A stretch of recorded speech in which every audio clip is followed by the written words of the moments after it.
Hi, I'm Samir Jain at Active Allocator, and I'm going to speak about a subject that is very near to my heart, which is that most investors need investment advice, and professional financial advisors, and there are almost 300,000 of them, need considerable schooling given the complexity of financial markets, products, regulations, investor needs, and like any other professional, they need to be paid for their service. Whether that amount should be an amount that detracts 25 to 30% of total returns on capital every year is the moot question. Whether investment advice should be regulated at the federal level has remained a contentious issue since the passage of the 1940 Investment Advisors Act. Though thanks to the Trump administration, the fiduciary rule is now dead. Its genesis has been decades-long a fight over how financial advisors and brokers are regulated. Advisors who provide financial advice for a fee but do not sell financial products are required to recommend the best financial product to their clients. The question is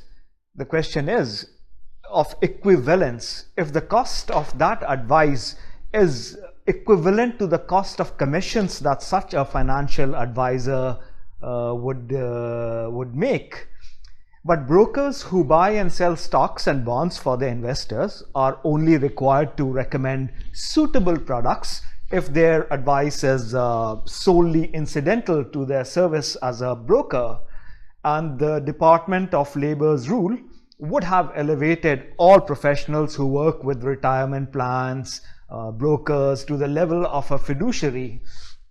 Of course, supporters of the rule, and there are so many, argue that brokers and other financial professionals working for commissions have a conflict of interest with their clients. For example, advising clients to purchase investments that yield higher fees and commissions may benefit the broker at the expense of their client. And the rule's proponents contend that without it, investors cannot be sure that their interests align with those of their broker. However, some studies now argue that advisors are not steering their clients wrong because they are inherently bad or because of a conflict of interest, but instead because they may simply be misguided. They may have their own biases to allocating to certain asset classes, to products.